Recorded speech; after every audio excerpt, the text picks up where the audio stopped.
What's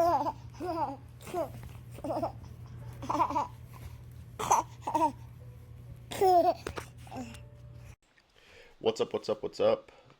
Dagic here. We're going to do a deep dive into my favorite commander combo. And that, of course, is Seeker of Skybreak and Hangar Scrounger.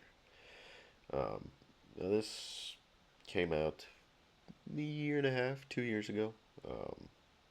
And I've played it everywhere. And we're going to go into how you play it everywhere, why you play it everywhere. I mean, I played it in Pauper EDH. I played it in high power EDH. I played it in low power EDH. I played it in Pauper 60 card Pauper. The combo's sweet, and the thing about it is really that it's not overbearing. It's not incredibly strong. Nobody's gonna be like, "Wow, that's busted," right? It's not like a Thassa's Oracle combo, right? It's two common creatures, right? And then the support cards are also largely commons, and some are weird, and most are bad.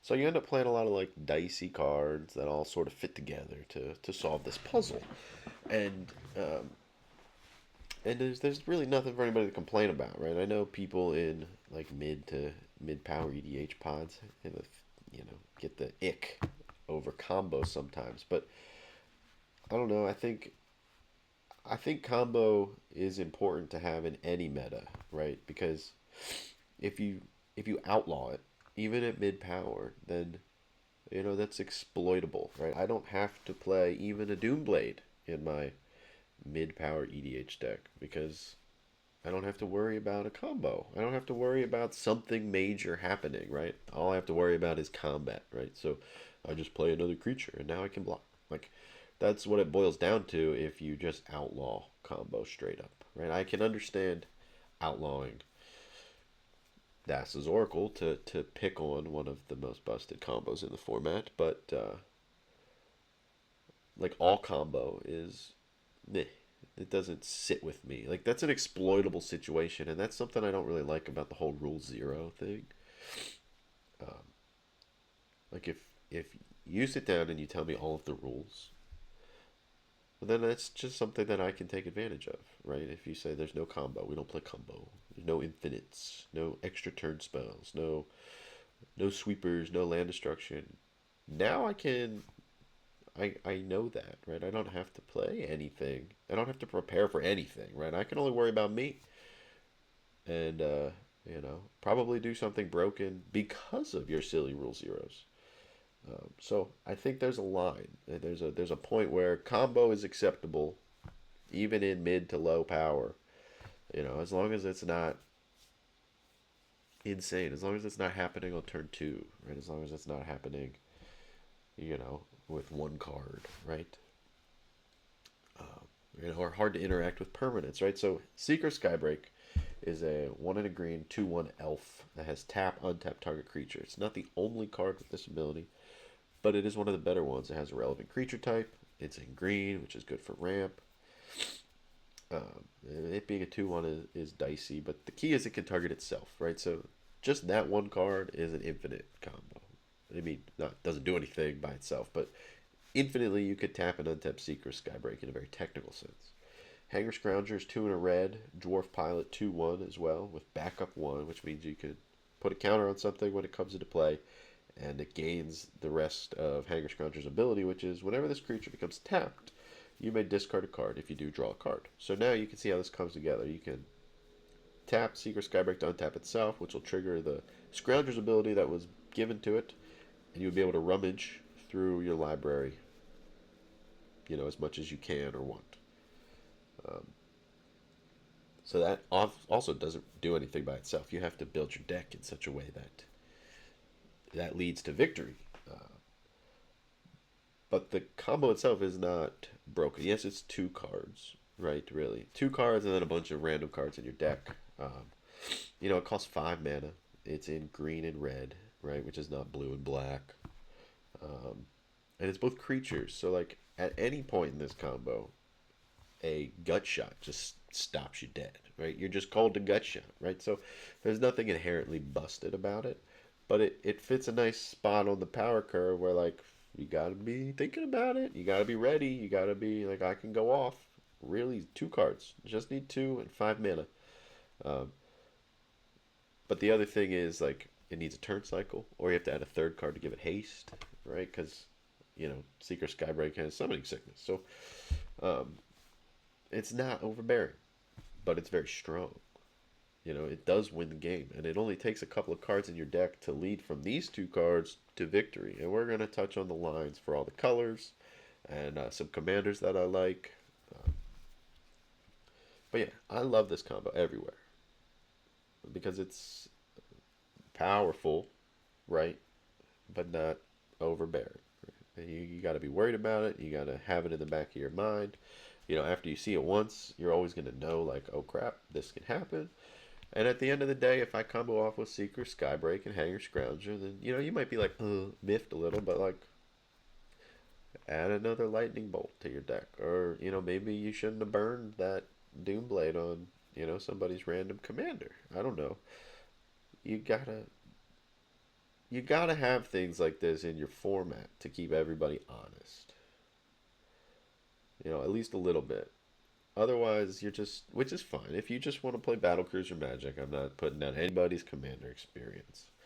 I just personally think that combo has a spot. I get that people don't love it. I understand where you're coming from, and I also understand that there's a line, right? There's a line where like combo is just stupid, right? You're just sitting there waiting for the combo player to win with all their counter magic and all their two card combos, all their one card combos, all their busted stuff. I get it. I get it. But there are combos that get swept up in the sort of like blanket bans that I hear from certain pods and certain stores about no infinites, right? That are perfectly fair and reasonable at different power levels. That people just like that they get swept up with your Thassa's oracles and your other stuff. So this is the one that I choose to play in every deck that can have it because it's fun. It's it's hard to assemble. Like you have to work hard for it a little bit because of its creatureness and because of not having haste and because of the colors. And then it just wins. And you have to play some interesting cards, and that's one of my favorite things about Commander is you get to play interesting cards that don't see play anywhere else. So let's get into it. I gotta check my phone real quick. Um, oh, we got the coffee right today, says the wife. Our water lines are getting pumped, so we can't really, or flushed, whatever they call it. So we can't really like use the coffee maker right now so well. So we use this stuff called Javi, and I don't know. It's not like a sponsorship or anything, but we use this stuff called Javi, which you just like ice water, Javi, a little bit of creamer because it's like concentrated coffee. I don't know. It's yesterday I had too much Javi, not enough creamer, and it was like drinking like triple shot espresso cold brew, which is not what my wife's into. But today apparently I got the ratio good. It tastes fine. She can drink it, so we're good there. Anyway, back to the deck, or not the deck, the combo. It's a package, right? We're talking about a package, right? You can play this in whatever colors you want if you're just looking for a way to win, which is another thing. I'm going to circle back a lot. This is going to be a long video, so just buckle up. I think your commander deck should have an I win button. I think it should. I think if you don't have that, you're doing yourself a disservice, right? Just in case, like you can play, you don't have to go for it, right? You even if you have the cards in hand, you don't have to like force it. Like I do that a lot, if I comboed off in game one like pretty early or pretty aggressively, like and won handily, like maybe in game two I don't go for it. You have that choice, but I think your deck should have it because if a game starts going long, right, you get into like an hour and a half, hour 45, you're sitting there like, let's get to another one. This one's sort of like blah, dragging on. Another sweeper. Oh, farewell, cyclonic rift, all that stuff. Your deck, you want to have an I win button. Something you can be like, all right, well, you guys didn't do anything for too long. I'm going to win the game. We're going to start over. And I think everybody's deck should have that because after a certain point, it's more fun to play a new game than it is to play the same game. Like turn 20 is sort of a slog, right? Like turn 20, nobody wants to play turn 20. Turn 20 is just like half the table is just on draw go because they're out of gas, but nobody can kill them because they got a field full of dudes. They can't attack. They got nothing going on. Or they're just drawing and looking at their cards. But turn 4 is exciting in most games. I love turn 4. So let's end this one and get back to turn 4. So I think it's good to have an I win button.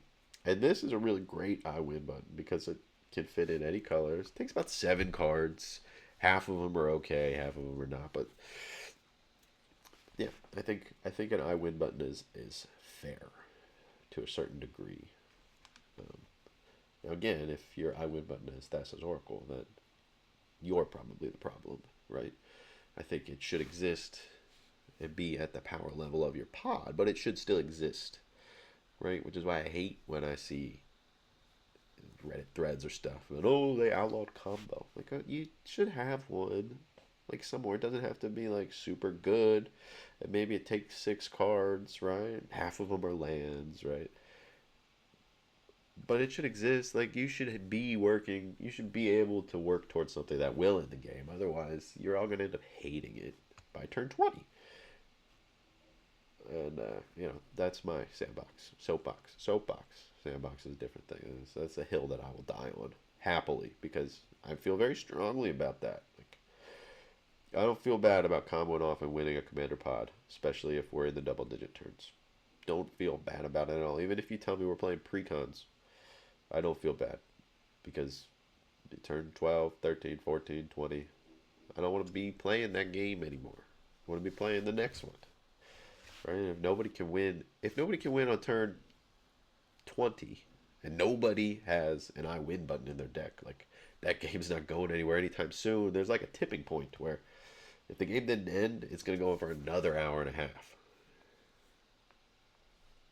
That's my anyway. So we're going to talk about the combo lines, right? We're going to ignore the bit about haste for the purposes of this discussion. We're going to assume that Seeker Skybreak has survived a turn rotation and does no longer have summoning sickness while we discuss the lines. Also that you have resolved Hangar Scrounger, right? You are set up to combo off, and the rest of these cards are in your deck or your hand somewhere, or your graveyard, doesn't matter. And you're just ready to go. This is how you win with the combo, right? So the combo is these 2 cards. This is how you actually end the game. So you could call it a 2-card combo, which I usually do, because as soon as you assemble this, the game is over. But it's really like a 7 or 8-card combo, all things considered. Anyway. Right, so in red-green base package, right, because it have to be in at least red-green, because Seeker is green and Scrounger is red. The combo line is thusly, right? Wild Cantor is a multicolored spell, red-green, hybrid. 1/1 human druid, sacrifice Wild Cantor, add 1 mana of any color. Okay, so key points here. Wild Cantor is essentially free, right? Because you have to generate cards in hand and mana, right? So Wild Cantor is essentially free, and it's a hybrid multicolor spell, which will return your Sandstorm Eidolon and your Verdant Eidolon to your hand. So for those keeping track at home, that is +1 card in hand. Right? Eventually, you will hit your Kozilek Butcher of Truth, which will shuffle everything back in, and you'll be back where you started. So you have spent no mana and added 1 card to your hand through the cycle. So the next time through the cycle, you can cash that extra card in for a Lotus Petal. So now you're +1 mana, you do the same thing, and you're +1 card in hand. So you keep doing this, and you generate infinite mana. And now you have infinite mana, and you can do whatever you want with it. So you'll see on the right side of the screen here, we've got Fuming Effigy, which will trigger sort of like Sir Conrad whenever a card leaves your graveyard. So every time you hit Kozilek, right, if you resolve a Fuming Effigy for 4, once Fuming Effigy resolves, then you just Seeker over and over again. Every time you hit Kozilek, you do a damage. You're going to do that indefinitely. Everybody's going to die. Shenanigans has Dredge 1, so it's like a faster, like it makes the Fuming Effigy situation happen faster, because you'll just discard, mill a card, dredge the Shenanigans back to your hand, and deal damage. Instead of having to find Kozilek, you'll just do a damage for every card in your library until you find Kozilek. Then you shuffle up, you do that much damage again. Crackle with Power is an X spell that kills everybody. Grape Shot, you're casting the Lotus Petal and the Wild Cantor, so you have Infinite Storm. And fourth, Aer Lingus just makes a bunch of X's with haste. That'll win too. Yeah, it's just a bunch of X spells and Storm spells. Fuming Effigy, really. Those are your options. Some of them. You can play any X spell, like even if it's like a Fireball or a Blaze or whatever, because you can cast it again. You kill one person, then you shuffle, and then you kill another person, and you shuffle, then you kill the last person, and you shuffle. So there's just some options, right, to finish a game. I like Fuming Effigy and Shenanigans because you're already running Shenanigans, which is a different discussion entirely, right? There's a so this is deterministic, right? It's sort of four horsemen-y though. If you have just the one card in hand and no extra mana, you have to hit things in the correct order. If you have two cards in hand, it's wholly deterministic. There's an edge case where Kozilek is the last card in your deck. Because you discard first and then draw, you will end up with Kozilek in your hand, and you will fizzle. So you have to play a dredge card, a Shenanigans, because Shenanigans is dredge 1, and it's a halfway decent card. So that if you have not hit Kozilek yet, and you're at the last card in your library, you discard, mill the Kozilek, return the Shenanigans to your hand. So you're already playing Shenanigans. So I like Fuming Effigy just because it's faster and it's a better card. I mean, Crackle with Power's a fine card, but it's like meh. And Grape Shot, meh. I don't like. People don't like Storm, so I avoid Storm. Fourth, Aer Lingus is kind of expensive, so I avoid that one too. Shenanigans and Fuming Effigy are both very cheap, so that's what I usually go with. Anyway, Kozilek is the most expensive card here. Any shuffler will do if there's a cheaper one. I mean, these Eldrazi are all kind of expensive.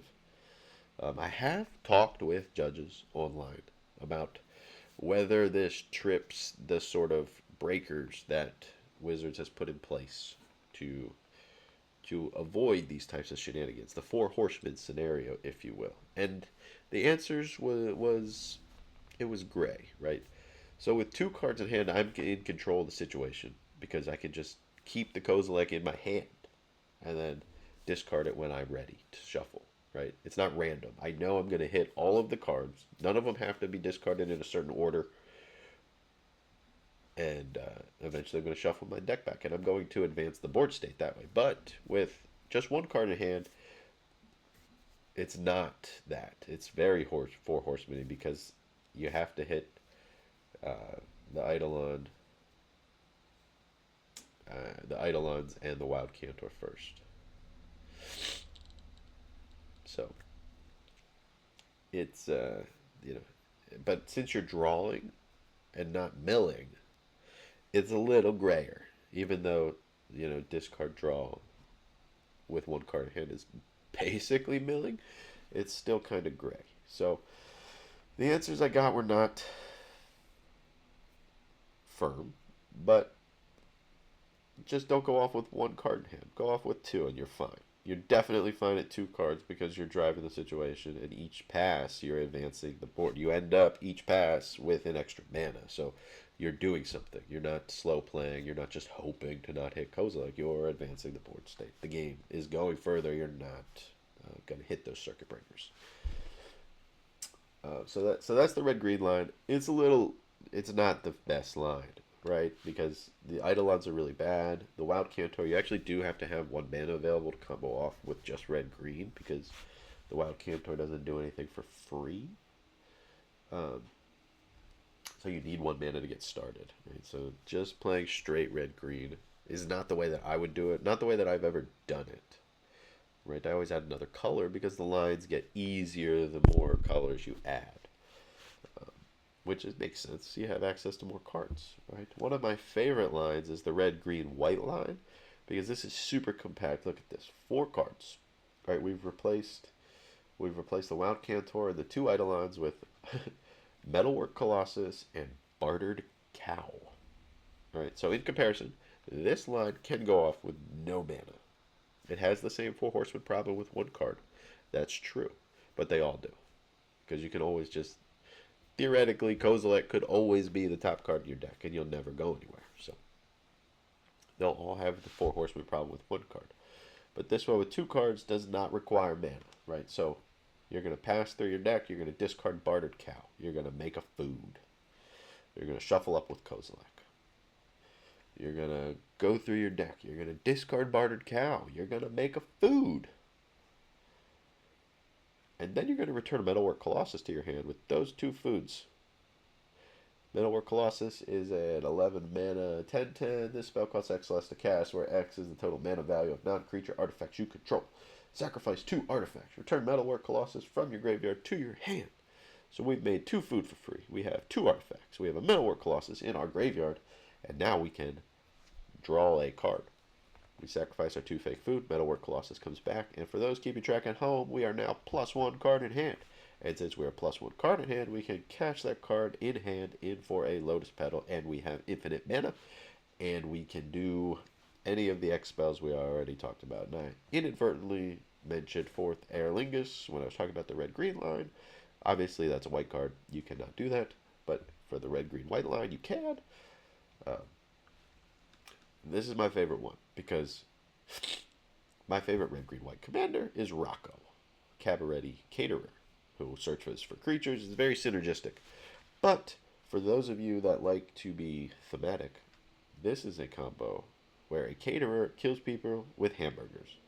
Okay? Because you are turning your bartered cow into food, turning that food into mana, and turning that mana into shenanigans.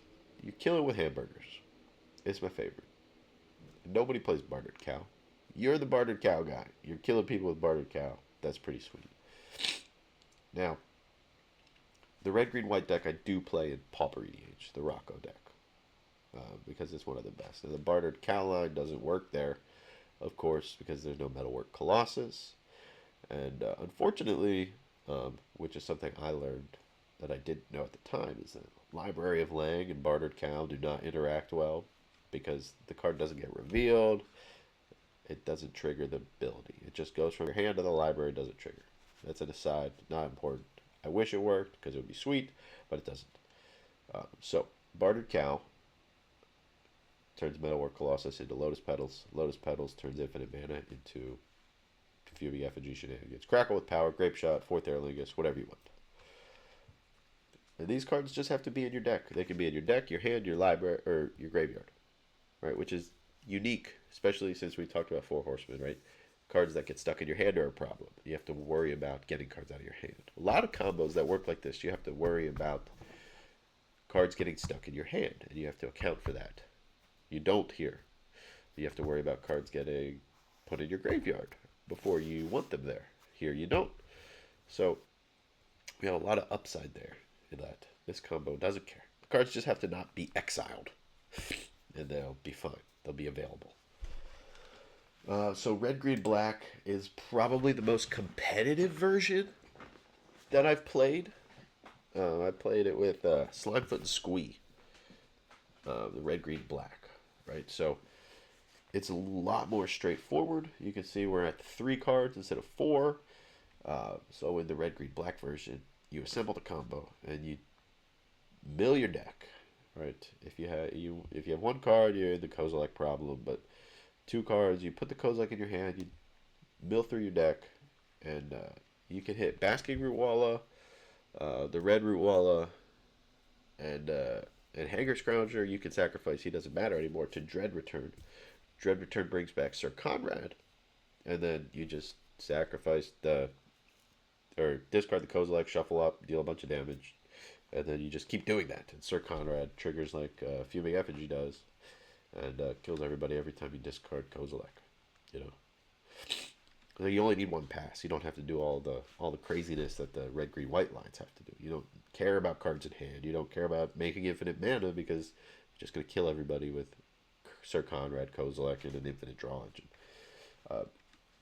Outside that, if for whatever reason if you had to Dread Return earlier or something, or it got countered, exiled, whatever, Call to the Netherworld functions as, the It functions as the one card, the extra card. It creates the bonus card. It draws a card for 0 mana in black, basically. Any black creature in your graveyard. You discard Call to the Netherworld, right? You have a draw coming from Hangar Scrounger, and then Call to the Netherworld puts a black creature back in your hand. You are +1 card, and you turn that +1 card into a Lotus Petal, and that Lotus Petal turns into infinite mana. Same situation, right? And then you turn that into Fuming Effigy, Shenanigans, Crackle with Power, Grape Shot, Torment of Hailfire, whatever. Any X spell. Anything. Yeah. So black has 2 lines because black is awesome, and the Slimefoot and Squeak deck is sweet. Get a lot of options. You can play it at all sorts of power levels. But yeah, I love the interaction with Call to the Netherworld. I mean, Madness for 0 is super cool. Just, you know, just by itself. And just being so compact, right? So we've got 2 cards, the Hangar Scrounger, Seeker, Skybreak, plus 3 cards in your deck. That's the whole I win button that we discussed earlier. That's it. And all of these cards are playable, right? Kozilek, I like to play a Shuffle Eldrazi in all my decks if I can. Just because if somebody's trying to mill everybody out, which happens, then you're defended against that just by existing, right? Lotus Petal's a fine card, great card, and Call to the Otherworld's not a fantastic card by any means, but it is playable, right? It's a disintu for 0 sometimes, so you don't have to. You're not digging too deep, right? You're not going too far out of your way. Um, Red, blue, green is a weird one. Um, the main upside of blue is that you get redundancy, right? So a Pheto Alchemist, there's a couple other blue cards that cost more mana, but a Pheto Alchemist is a Seeker, Skybreak, 1 blue, wizard, tap, untap target artifact or creature, can untap itself indefinitely. It's a 1/2 as well, which is slightly better. And an Unctus is Hanger Scrounger. I mean, they can be mix and matched, right? Like a Pheto Alchemist works with Hanger Scrounger, Unctus works with Seeker, Skybreak. You just have to make it blue, right, with the activated ability. And yeah, so that's what blue gets. The combo line is the same as far as I've been able to tell. Um, it's the same. So we use the same red-green combo line. I haven't found one that is blue specific, but we get the redundancy, which is huge. It's good. The redundancy is good. I don't play it this way usually because now you're getting into a deck with counter spells and heavily combo based, and people start to get a little iffy about it. But it's an option, and you can combine these colors, right? You can play red, blue, green, black, red, blue, green, white, red, blue, black, white, right, and have multiple angles and passive attack. But really, we're just trying to talk about the package, right? We just want to touch on all the package pieces. You can play as much or as little of it as you want, but I think it's a really great combo to put in your deck. Because even like Seeker Skybreak's a fine card, like untap creature. Like there's a lot of creature to tap abilities. Like you want to do that. I think that's fine. Hanger Scrounger's not a good card by itself, but it's a playable one, I guess, at lower power levels. The Eidolons are probably the worst cards we've touched on. The Eidolons and the Bartered Cow are easily the worst cards that we've touched on. The Bartered Cow is terrible outside of this combo. Um, so yeah, that's the blue. And then you can blue send Zenith everybody, capsize everybody, however you want to win from there. So setting up the combo. Now we're gonna get into more like powerful stuff. Like this is, if you just want to have an I win button for your mid power deck, you probably don't want to play too much of this. But it's an option. These are the setup spells that I play in my higher powered decks where I forced Rocco and Seeker Scrounger. So Protean Hawk finds 6 mana worth of creatures. 5/2 green, 6/6. When Protean Hawk dies, search your library for any number of creature cards with total mana value 6 or less. Put them onto the battlefield, then shuffle. Right, so Seeker, Skybreak, and Hanger Scrounger total is 5, and then Torch Courier is 1, so that's 6. Sack the Torch Courier, give Seeker haste, you're off to the races. Defense of the Heart. Uh, it's a lot of text, but basically, if somebody has 3 creatures, you can sacrifice it in your upkeep to go get any 2, right? You get Protean Hawk and Sack Outlet. So depending on your colors, you can get Protean Hawk and Viscera Seer, Protean Hawk and Shrapnel Slinger. I chose Shrapnel Slinger. There's other red sack effects, but Shrapnel Slinger is like a playable card in a sense, so I went with Shrapnel Slinger. And then for the non-budget people, maybe you're in blue, like Phyrexian Dreadnought works. So you get Protean Hawk, the Dreadnought, they die. You get the Torch Courier, the Seeker, Skybreak, the Hangar, Scrounger, and you're off to the races again. Now this part of the combo, it does matter where cards are. But, you can't win them all, right? Obviously, you could just use certain commanders, like Rocco can set the combo up pretty well. Any number of creature search spells. But we're looking at ways to set it up in one shot. So Tooth and Nail gets 2 creatures, which would be Protean Hawk and Dreadnought, Seer, Slinger, that kind of stuff. Buried Alive plus Agadeem's Awakening is one of my personal favorites. Agadeem's Awakening is like an iffy card, right? It's usually just a swamp for me. I always play it, and it's almost always just a swamp. But in this case, I can Buried Alive the whole combo. Courier, Skybreak, and Scrounger, they all have different mana value. So Agadeem's Awakening for 6 brings the whole combo back, and you're off to the races again. That's one of my favorite things, because I really like Buried Alive just as a card. I've played it for many years. And Agadeem's Awakening, I'm always trying to make it good, and it's usually just a swamp that hits me for 3, which is not good. Right? I'm always looking for a reason for Agadeem's Awakening to be a great card, and it's almost always worse than a Shockland. So that's another soapbox of mine. I always play it, and 99% of the time it's just a swamp, which is sad. It just costs a little bit too much mana, but if it costed any less, it would probably be busted. So I get it, but I also hate it. And lastly, we're going to talk about some commanders real quick. Commanders that I like. I went through all of the possible commanders in Magic, and I boiled it down to 13. 13 that I think are fine. Some of them are just good commanders with an I win button. Some of them, there's some actual interaction, but we're just going to breeze through them. So Atali is just a good card. This is your I win button in Atali, one of them, right? You just Atali, and it gets a Kozilek in your deck that you can hit, and other good stuff. Marilla, Scholar of Antiquity. Tap an untapped non-token artifact you control, and green. Tap 2 untapped non-token artifacts you control. Exile the top card of your library. You may play it this turn. That's another red-green value commander. Ramp is important, and drawing cards is hard in red-green, so this is sort of just like a solid card. It's not a high power card, so nobody's gonna be like, watch out for the Merlin deck. But it's a good card, and it checks a lot of boxes. Minx Gimbu, Timeless Heroes, another solid card. Right. In the red-green decks, you're going to find just a lot of solid cards, because there's not a lot of synergy in just red-green. So this makes bodies and draws cards. That's what you want out of your commander.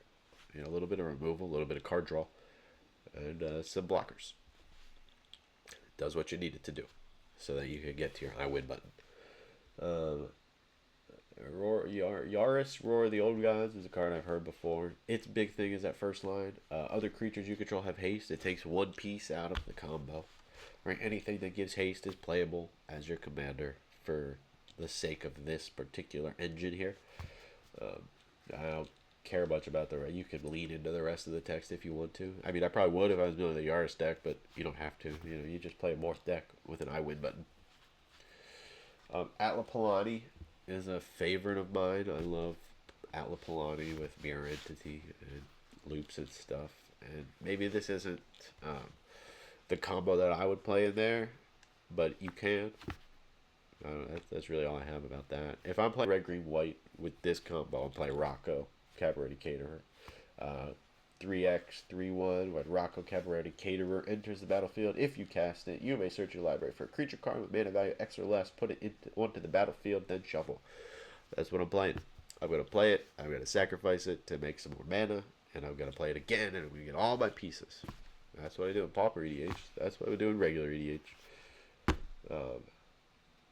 Samut, Voice of Dissent. Other creatures you control have haste. Same situation. Has an untap ability on it. This is another red, green, white. If you don't want to, if maybe your pod's a little bit like, ugh, you have a search commander, which I get, but also, boo. Um, Anti-Flash the Veteran is cool. A little bit of reanimation.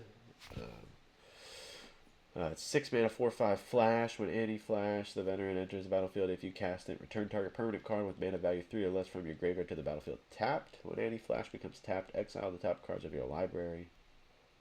The top 2 cards of your library. You may play those cards this turn. So that's, it's a draw engine, and it's a reanimation, and all your combo pieces cost less than 3. So, deal.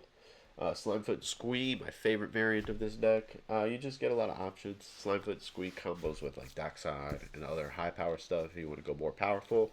And it also is just a reanimation spell on a stick if you want to go like low power battle cruiser. You get your creatures back, throw in some sapperling generation. And it's just a cool card. I like Slimefoot Squee a lot. Just as a card.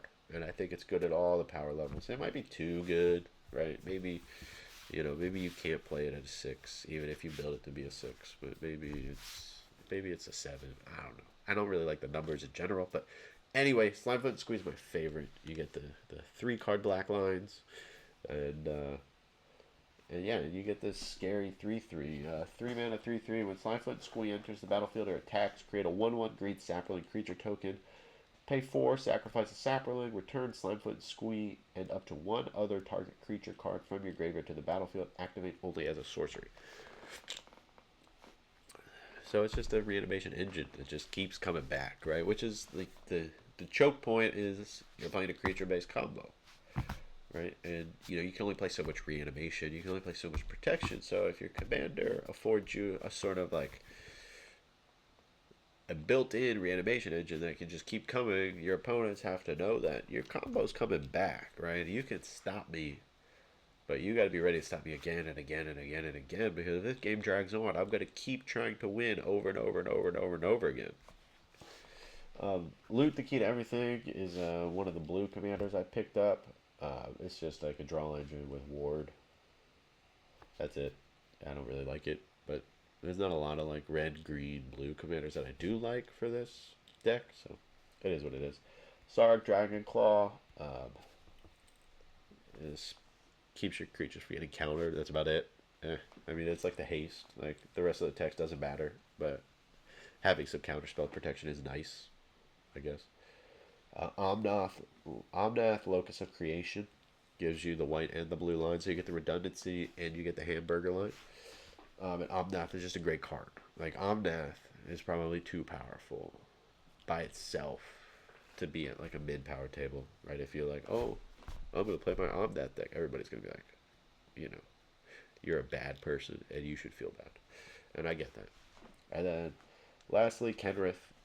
Everything. You can play anything in Kenrith. That's sort of like its problem. It has the Golos problem. Like, it just is what it is.